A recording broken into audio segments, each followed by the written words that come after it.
with another episode of Council Bluffs Today. I am Todd Studer, and we have made a trip over to the Masonic Temple in Council Bluffs because there's an exciting event going on as we are sitting here, and the Masons, Cobia Lodge 631, is saying thank you to a lot of the firefighters, first responders, emergency personnel this Tuesday, because it's just a way for us to be able to let you folks know that we appreciate you. This is Dan Morse, and he's a captain with the Council Bluffs Fire Department, and great to see you. You were actually in the studio not that long ago. I was. It was nice to be there. And we were talking about something called Project Lifesaver, and we were hoping to be able to get an update from you about how everything's going with that. So Project Lifesaver, when we started the program, and it was a pilot program not too long ago, it has ballooned into having a lot of clients in it. With the support of the Masonic Lodge, they were able to fundraise and donate a large sum of money. That provided more equipment so we can service more people. So Project Lifesaver, it's built to try to find people that elope, bolt, or go missing. Most of our clients are autism patients. We do have some dementia patients in there as well, and we have some that are in Down syndrome or some state. These are very vulnerable patients, but we're able, with this simple tracking technology, to assist their caregivers in finding them when that happens. And again, very vulnerable population. We are now up to 28 clients with the donations that we've had. Wow. We are getting requests from outside of Pot County, and we're trying to help other agencies maybe look at starting a program. Up in Missouri Valley, there's a couple of clients that have moved up there, and we're hoping that we can get that program off the ground. We've recently talked to Glenwood.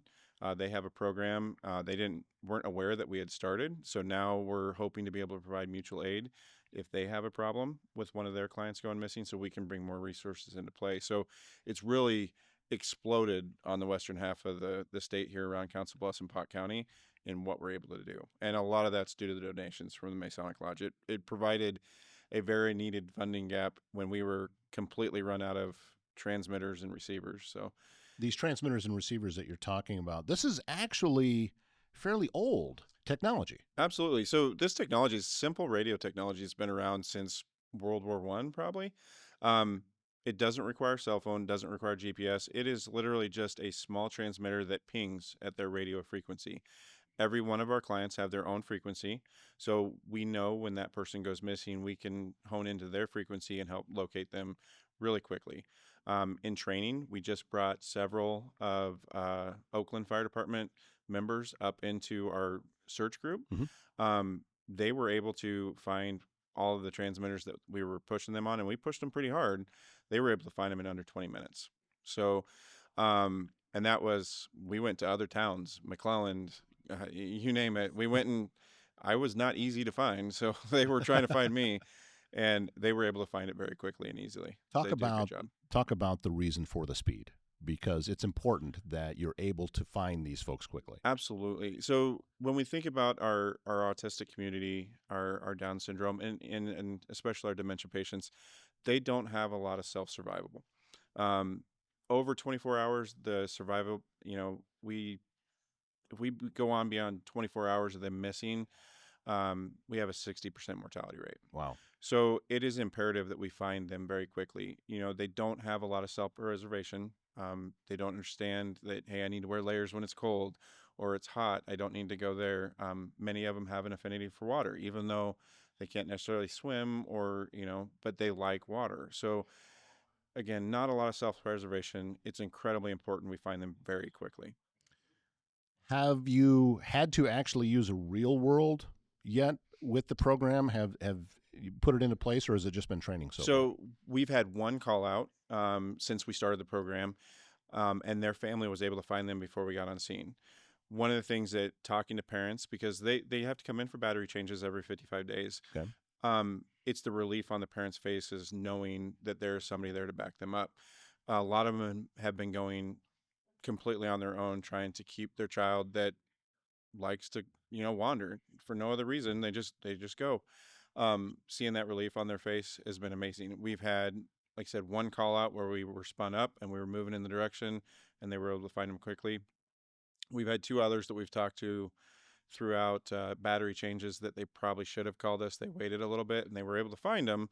And we just have to remind them. And again, training with parents and guardians and stuff to make sure it happens. Yeah, But you have the service, so yeah, let's go let's ahead and use it. take advantage of it. Absolutely. Yeah, I remember years and years ago, I was watching a documentary on search and rescue in the mountains or something, and what they had said was they always have different paths that are heading to them at all times. Some are going to be faster than others. Same kind of thing with that. Hmm.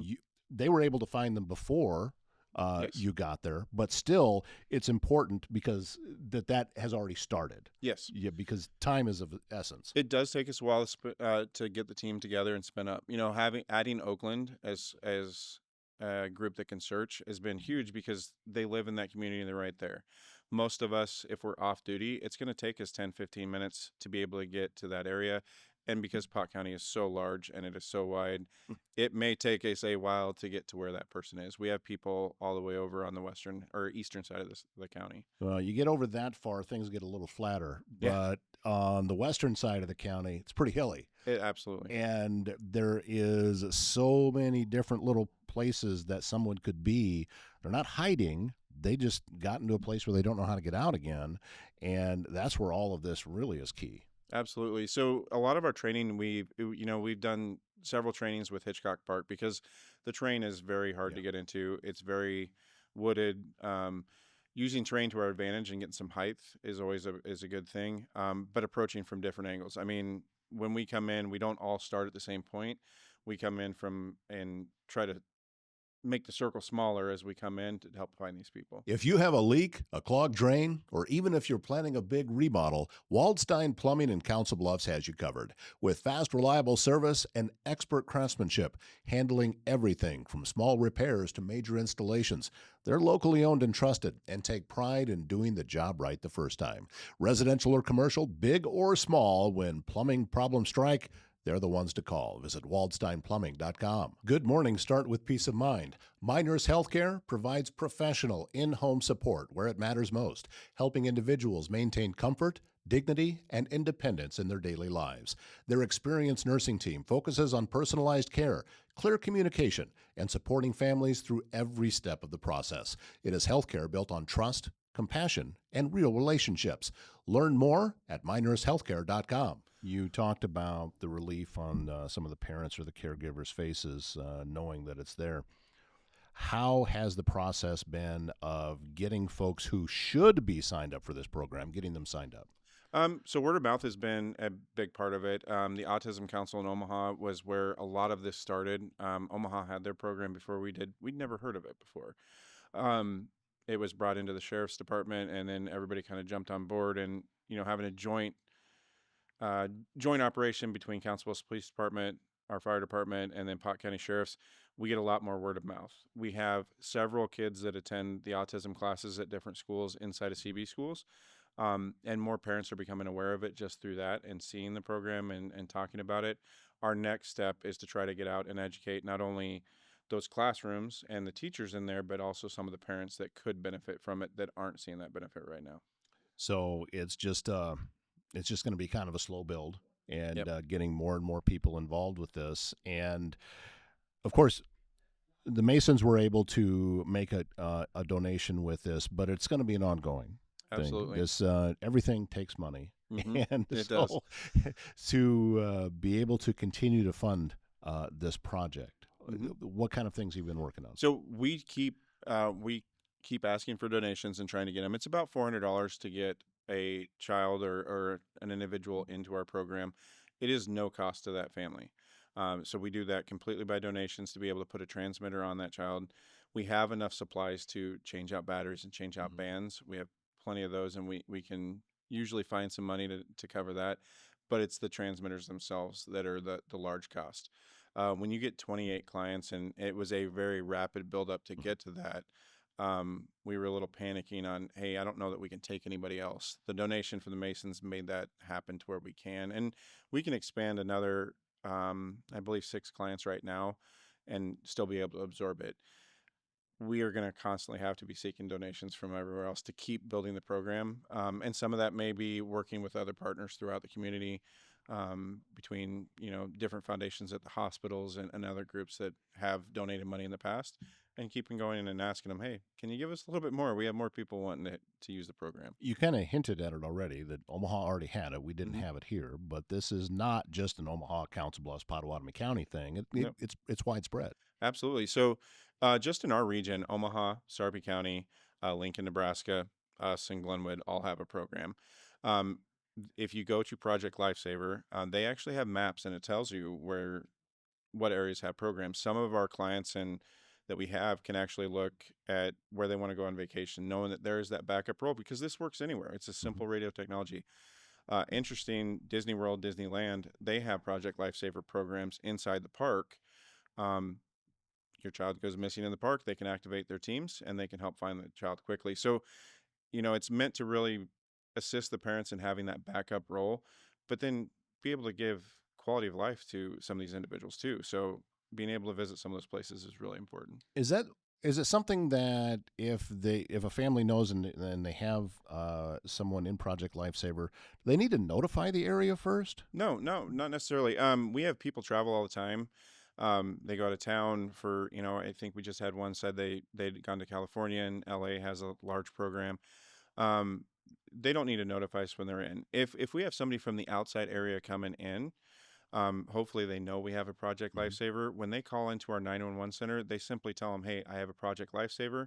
This is their transmitter number. This is the last place they were seen, and we like to know what they were wearing, so we can kind of get a visual when we go in. But we don't need to know that transmitter number before we start looking. So they don't need to notify us that they're coming to town, or our clients don't have to notify that they're going to another area. It's just if they do go missing or elope, they know the right things to say to that area. So, if parents, if you needed another reason to take a lot of pictures of your child, here you go. It helps. Because having the most recent picture, especially if they're wearing the clothes, Yeah, that absolutely. would be a huge help. Tired of hot rooms, harsh glare, and zero privacy? Tint Advantage has the solution. With advanced window film, you can cut heat before it even enters your home or business, reduce glare on screens, and keep your natural light in view. And with smart film, your glass goes from clear to private in seconds. Total control, right at your fingertips. Comfort, privacy, and efficiency, all in one upgrade. Visit tintadvantage.com and take control of your space today. Morning coffee supported by Bryce Taylor and GLI Insurance Group, serving Council Bluffs, Tabor, and Clarinda.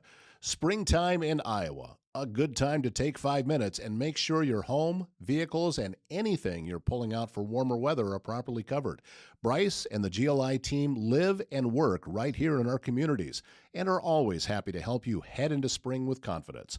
GLI Insurance Group, local service, all seasons. How has training gone for you? You talked about some of the things that you did with Oakland, but is it a frequent thing? I mean, how often are these types of trainings coming up? So the Project Lifesaver, the parent organization, requires it every 2 years. We've kind of decided that we want to be more efficient than that. Mhm. So we're doing a training session every spring and every fall with our individuals to make sure that one, we're pushing them to be the best they can, and two, that we're constantly challenging our individuals on places they can look. If we have to go into someplace like Walmart, we want them to know how the receivers and the transmitters are going to work. If we're near a body of water, if they're in water, how does that look? What other resources do we need to get coming to be able to do that? So we're taking the approach that every spring and every fall, we're going to do a drill and make sure that our people get a chance to go to that. Boy, that would be in a completely different environment that I hadn't thought of, like a Walmart or some other Yeah, big box store. That so many different places that somebody could be hiding and not even really know that there's something going on. absolutely. And yeah, so training in that I would think even in some ways would be more difficult than some of the outdoor I places. I would think that it would be more difficult. 'Cause one, you don't have line of sight for most of these. Yeah. You have the resources of the Walmart employees and stuff that can help because they know their building better than we do. But yeah, it's going to challenge our people to one, understand the equipment, be comfortable with it, but then how do I need to adjust to be able to make this work to find this child quickly? Is there some type of protocol within Project Lifesaver said, okay, you need to train on this or this type of thing? I mean, because you talk about the different things that you're going to be training on. I'm just wondering about how do you decide what it is you want to focus on? So the initial training, you're required to find 3 transmitters in a certain period of time, and that's on an individual basis, not a team.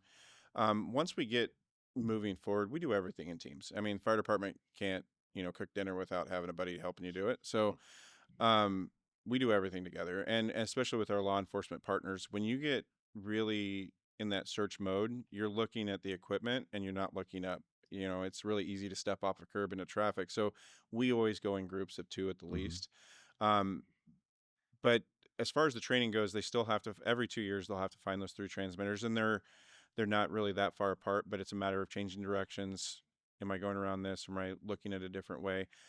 For us, we're going to expand that out and make sure that we're pushing them harder. When we did the training in Oakland, we gave them a starting point in Oakland, and we went to McClellan. And I took off walking. I ended up down by the river and sat on a log by the river. You couldn't see me, but they were able to Right. find me very quickly. So With obviously the fire department being very much involved with this, other organizations that are getting the same kind of training. as far as the training itself, Yeah. we've gone through Council Bluffs Police Department, and we've given an orientation training to Hmm. all of those members. We're going to be doing that same thing with all of our members inside the fire department, and then the same thing with the sheriff's department guys.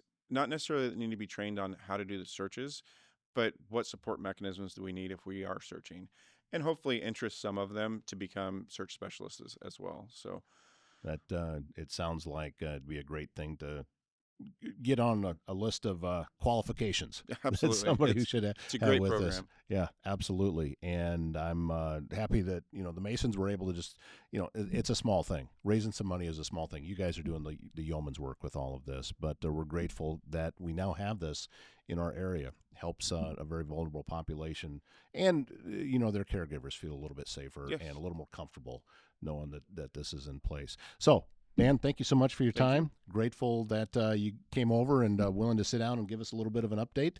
And looking forward to the next chance we have to talk. Absolutely, thank you. And we thank you for watching this episode of Council Bluffs today. Hit like, hit share, hit follow, hit any of the buttons that are up there. I think there's a little bell if you're watching on YouTube. You can hit that too. All of that helps the algorithm, which helps get this information that Dan was just talking about to more people. And that's how we all work together. The best part about it, it's completely free. It doesn't cost you anything to click that button. So you'd be doing us a big favor if you would help us out in that way. My name is Todd Studer. Thank you so much for being a part of things. We'll see you back here tomorrow morning.